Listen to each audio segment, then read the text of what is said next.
네, 안녕하세요. 반갑습니다. 황금봉이 김도호입니다. 자, 2020년 1월 2일, 자, 새해 들어서 첫 번째 골든픽 시간을 시작하도록 하겠습니다. 2020년 장 초반, 좀 강하게 나올 거다라고 생각을 했는데, 우리가 연말을 지나오면서 새해를 맞이하는 날, 역시 지정학적 리스크 풀리지 않는 숙제, 그 관련해서 안 좋은 얘기가 나오면서 역시 시장이 조금 탄력적이지 못했다. 방향성을 위로 잡지 못하고 아래쪽으로 조정 흐름으로 방향을 전환했다라고 볼 수 있을 것 같습니다. 2020년 출발이 조금 산뜻했으면 좋겠다라고 생각을 했는데 역시 우리나라 시장은 2020년 시작할 때 1월 2일 날은 산뜻한 출발을 보일 듯 하지만 조정을 줬다가 다시 재차 상승하는 흐름이 많았었다라는 거 꼭 참고하시면 좋을 것 같고요. 역시 시장이 코스피 같은 경우는 이럴 효과를 좀 기대하기는 어렵지 않을까라고 판단이 됩니다. 그냥 조정세의 흐름이 좀 나올 수 있다. 삼성전자가 조금은 조정을 보였다가 다시 재차 상승이 나오지 않을까라고 판단이 되고요. 코스닥 같은 경우는 이럴 효과를 조금 볼 수 있지 않을까라고 보여지는데, 지수는 조금 눌림이 나오더라도 결국 종목별로 이 눌림이 나왔다가 재차 상승으로 가는, 그러니까 오늘과 내일 고점이 나오는 그 포인트대를 다음 주에 다시 재차 돌파하는, 눌림이 나오더라도 다시 재차 돌파하는 타이밍이 나올 때 그 종목과 섹터는 단기 주도주나 아니면 상승 쪽으로 이어질 수 있다라는 판단으로 예상을 해볼 수 있지 않을까라고 판단이 됩니다. 저 같은 경우는 매년 그런 패턴의 종목을 대응을 많이 했었을 때 수익을 많이 낼 수 있었기 때문에 작년 초였죠. 2019년 때는 어떻게 보면 그 반도체 쪽 종목들을 흐름을 한번 체크해 보면은 상승으로 이어질 때 1월 2일 날 방향을 잡고 추세대로 이어지면서 고점을 갱신하면서 올라갔던 흐름이 나와 있었다라고 보여지니까요. 한번 잘 체크해 보시면 올해 역시 출발도 그런 코스닥 쪽에서 그런 흐름이 나올 수 있다라는 걸 예상해 볼 수 있지 않을까라고 보여지는데 일부 제가 봤을 때 제약바이오 쪽에 좀 탄탄한 회사들 제가 앞서 셀트리온 헬스케어나 녹십자 셀도 포함될 수 있다라고 보이시는데 좀 실적이 나오는 회사들 위주로 좀 보면은 우리가 바이오 쪽에서도 어떤 흐름을 한번 읽을 수 있지 않을까. 오늘 셀트리온 헬스케어 좀 조정은 나오고 있지만 흐름은 역시 눌림목 대응을 했을 때 조금 상승을 기대해 볼 수 있는 섹터다. 그러니까 지금보다 떨어질 때 그 낮은 가격을 좀 잘 캐치해 보면은 흐름을 좀 가져갈 수 있지 않을까라고 판단이 됩니다. 그리고 반도체 역시 조정이 나오거나 상승이 나오더라도 역시 그 패턴대로 반도체는 추가적인 상승이 나올 거라고 보여지고요. 그리고 테마 오늘 안철수 의원이 나왔는데 다시 정계 복귀했는데 그런 테마들 위주로도 좀 공략해보는 전략도 괜찮다 이렇게 보여지고 역시 원달러 환율이 아직까지 조금 더 내려가야 되지 않나라고 판단이 되기 때문에 시장은 좀 긍정적으로 볼 수 있다. 특히 코스닥 쪽을 조금 긍정적으로 보자 이렇게 의견을 드리고요. 코스피 같은 경우는 저항 버팀목이 어차피 2200포인트를 확실하게 안착을 하지 못했기 때문에 아래쪽을 좀 봐야 된다라고 보여지고 오늘 2170포인트대를 유지하고 있는데 조금 더 하락이 내려와서 2170포인트대 2168포인트를 지지하는 모습을 오히려 보여주는 것도 괜찮고 조금 이탈할 수도 있으니까 거기에 대해서 확인하고 좀 대응하는 전략을 좀 가졌으면 좋겠습니다. 그리고 코스닥 같은 경우는 코스피와 다르게 코스피는 작년에 연말에 좀 상승을 보여줬는데 삼성전자가 랠리를 보여주면서 상승을 보여줬는데 코스닥은 올라가지 않았다라는 측면. 왜? 제약바이오가 지수를 잡고 있었기 때문에 그런 측면을 생각했을 때 조금 올라갈 여력이 남아있다라는 판단이 되고요. 그 저항 버팀목은 684포인트 정도를 잡으면 될 것 같다라고 판단이 되고 거기에 저항대가 좀 있다라고 생각하시면 될 것 같습니다. 그리고 지지는 이전에 돌파했던 제가 항상 좀 중요한 660포인트대 부근 658포인트를 지지대로 좀 생각하는 전략으로 보시면 좋을 것 같습니다. 역시 이때는 실적이나 안정성이 보장된 종목들 위주로 눌림목 대응을 했을 때 올해 농사를 아주 잘 지을 수 있다는 거 꼭 참고하시길 바랍니다.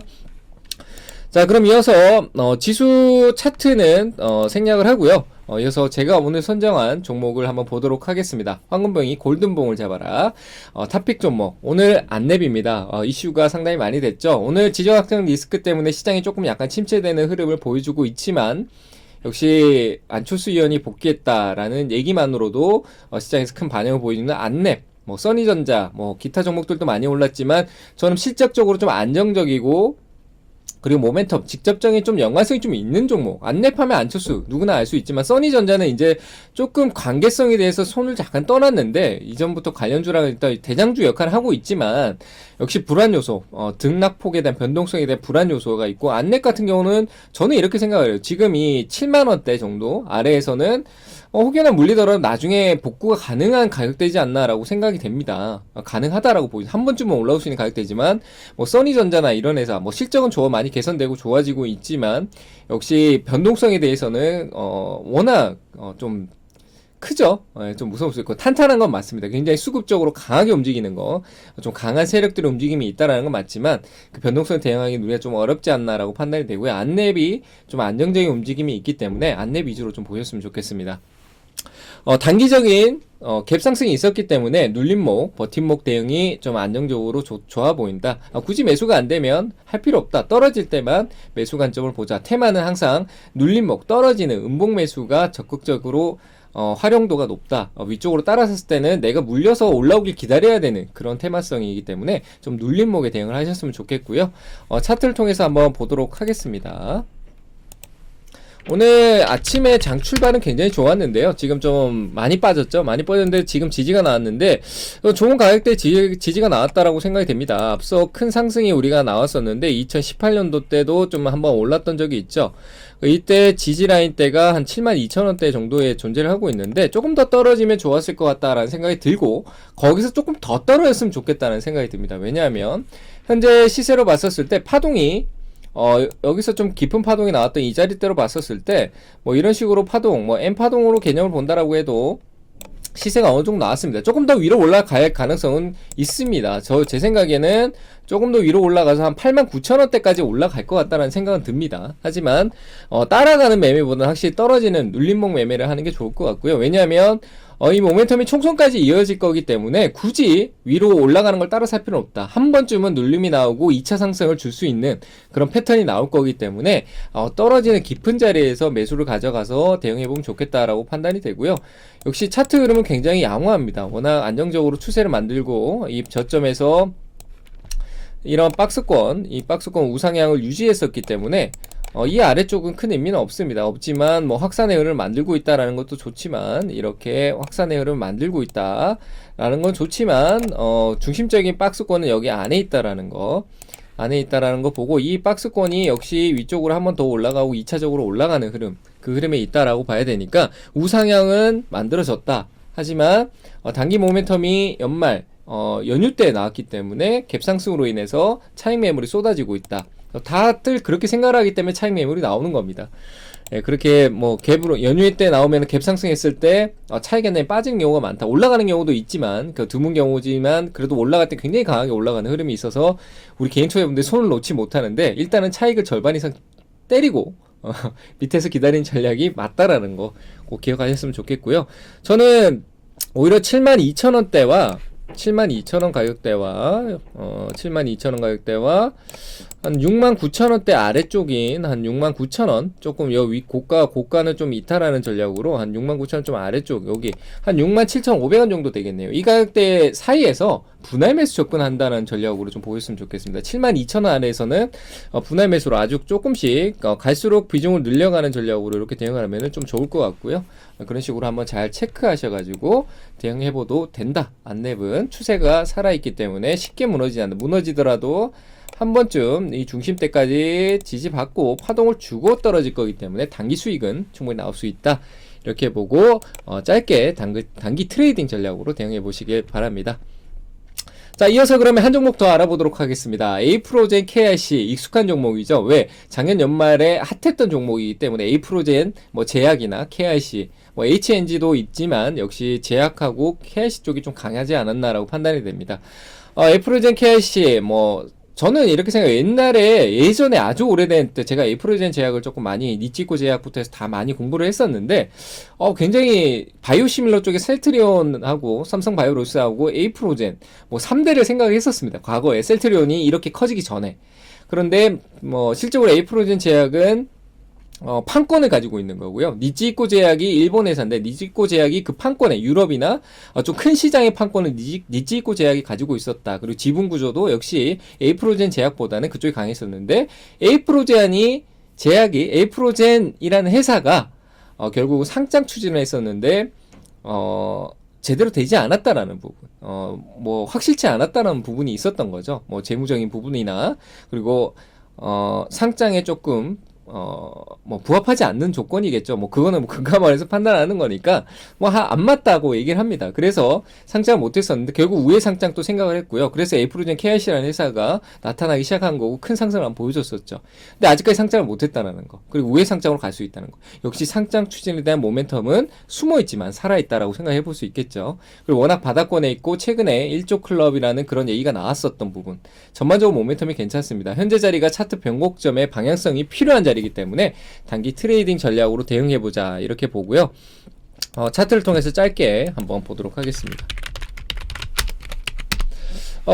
뭐 바닥권에 있다라는 건 여지없이 확인할 수 있다라고 보여지고, 뭐 재무적으로 조금 리스크가 있는 부분이 있지만 역시 에이프로이라는 회사 자체의 평가가 워낙 좋기 때문에 좀 기대는 해볼 수 있다. 그리고 떨어질 때 이 갭에 대한 구간을 한 번쯤은 메꿀 수 있는 여력이 있지 않을까라고 판단이 되기 때문에 상승을 기대해보자 라는 측면도 있고요. 역시 이 패턴이 나왔을 때 제가 이 고점, 과거에 한번 제가 강의 방송 유튜브를 통해서 이 고점을 갱신할 거다, 뚫을 거다, 한 번은 뚫을 것 같다라고 했는데 한번 뚫었었죠. 근데 떨어지면서 저점을 낮추지 않고 추세를 유지했다는 측면, 아래로 이탈할 수 있지만 지금 이 자리에서 옆으로 횡보하다가 슈팅이 나올 수 있겠죠. 당장 또 나올 수 있고요. 그렇기 때문에 여기서 짧게 우리가 생각을 해본다라면 그림을 한번 그려볼 수 있을 겁니다. 헤드 앤 숄더 패턴이 이 고점 기준에서 이런 식으로 만들어져서 추세, 하락 추세지만 헤드 앤 숄더 패턴이 이렇게 3번 바닥을 만들면서 여기서 빠져나오면서 횡보, 상승 나올 수 있는 전략도 가능하다. 수렴을 하락 추세로 만들 수 있다는 얘기인 겁니다. 그렇기 때문에 한번 바닥을 더 확인할 필요는 있지만 여기서 돌파 시에는 급등이 한번 단기 트레이딩 나올 수 있기 때문에 보시면 좋을 것 같고요. 일단 제가 보는 매수 관점은 손절을 짧게 잡을 수 있는 이 저점을 기준으로 잡고, 여기 시가 부분, 이 몸통이죠. 최근에 빨간색 양봉을 만들었던 이 몸통 구간, 여기서 접근해보는 전략으로 보면 좋을 것 같습니다. 한 2,600원과 2,700원 사이, 2,725원 사이 여기서 접근해본다라면 대응이 가능할 것 같고요. 그 아래쪽으로 손절을 5% 이내, 6%, 조금 깊네요. 그러니까 분할 매수 관점으로 가야 될 것 같습니다. 안전하게 분할 매수 관점으로 보고, 뭐 손절 더 짧게 잡는다라고 하면 2,500원 정도 잡아도 되겠고요. 어쨌든 하락 추세 패턴, 한 번 더 바닥이 나올 수 있는 전략, 이 전략으로 봤었을 때 헤드앤숄더가 나오고 난 이후에 대응도 가능하고, 어쨌든 저는 이후에 추후에 올 1월 달쯤에 한 번쯤 바닥을 더 만들거나 아니면 위쪽으로 올라가서 횡보하다가 상승을 하거나 둘 중에 하나 나올 것 같다라고 판단이 되니까요. 잘 판단하셔가지고 제가 얘기 드린 가격 안에서 대응 전략을 한번 잘 가져가 보시길 바랍니다. 떨어졌다 올라온 거 다시 사도 되고요. 떨어지는 걸 사도 되고요. 어쨌든 대응 전략을 스스로 잘 판단하셔가지고 제가 한 내용은 참고하셔가지고 잘 대응해 보시길 바랍니다. 자, 2020년 새해가 밝았습니다. 올해는 굉장히 제가 예상할 때 변동성이 굉장히 큰 시장이 만들어질 거다라고 예상이 되기 때문에 그 부분에 대해서는 제가 향후 유튜브 방송에서 한 번 더 언급을 드릴 테니까요. 이 변동성에 맞춰가지고 내려올 때 매수 관점을 가져가는 전략으로 간다면, 현금화 올라갈 때 매도해서 현금화, 떨어지면은 매수 관점으로 해서 올라온 팔고 다시 현금화, 내려온 전략, 이런 식으로 간다라고 하면 2020년 아주 알차게 보낼 수 있지 않을까라고 판단이 되니까요. 잘 참고하셔가지고 대응하시기 바랍니다. 그럼 황금부엉이 골든픽 시간 여기서 마치도록 하겠습니다. 감사합니다.